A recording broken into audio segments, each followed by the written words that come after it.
Extrait des Contes à guérir, contes à grandir de Jacques Salomé. Conte du petit garçon qui voulait devenir grand et garder quand même son doudou. Il était une fois un petit garçon qui avait un doudou qu'il aimait beaucoup.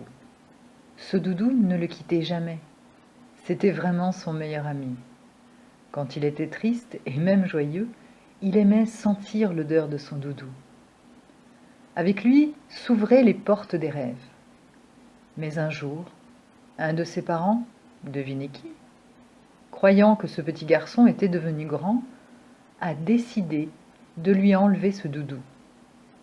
Ce parent était un peu gêné parce qu'il sentait bien que le petit garçon tenait beaucoup à son doudou.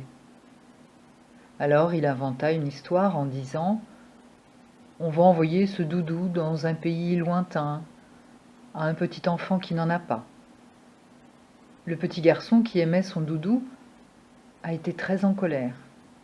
Il aimait beaucoup son parent, celui qui avait envoyé le doudou dans un pays lointain. Il l'admirait même, et n'osait pas lui dire sa colère. C'est difficile de dire sa colère à quelqu'un qu'on aime, et que l'on ne voit pas souvent. Alors ce petit garçon, qui était très malin, se mit à faire pipi au lit, toutes les nuits. À sa manière, il disait aussi qu'il n'était pas aussi grand que celui qui avait envoyé son doudou dans un pays lointain le pensait. La preuve d'ailleurs qu'il n'était pas aussi grand, c'est qu'on ne lui avait même pas demandé son avis pour le séparer de son doudou préféré, un petit ours en peluche. D'accord, il ne lui restait qu'un œil et qu'une patte, mais quand on aime quelqu'un, on l'aime avec ses blessures, n'est-ce pas? Heureusement, ce petit garçon avait 2 parents. Et quand, dans un moment de grande confiance, il raconta son chagrin d'avoir été séparé de son doudou, celui-ci lui offrit un 2e doudou.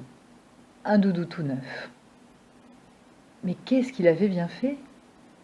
Parce que ce 2e parent voulait peut-être qu'il reste petit, qu'il ne grandisse pas trop vite. Ça, personne ne le sait. Sauf peut-être le petit garçon qui, tout au fond de lui, a envie de grandir et en même temps de rester aimé comme un petit enfant. Lui seul le sait. Et c'est ainsi que se termine le conte du petit garçon à qui on avait enlevé son doudou préféré. Et le pipi au lit tous les soirs, me direz-vous, est-ce qu'il va continuer toujours? Non, non, rassurez-vous. Ce petit garçon un jour a senti qu'il pouvait grandir sans crainte, qu'il serait aimé, même grand. Et ce jour-là, sa colère est tombée d'un seul coup. Le lendemain, il n'avait pas fait pipi dans son lit, ni les jours suivants d'ailleurs.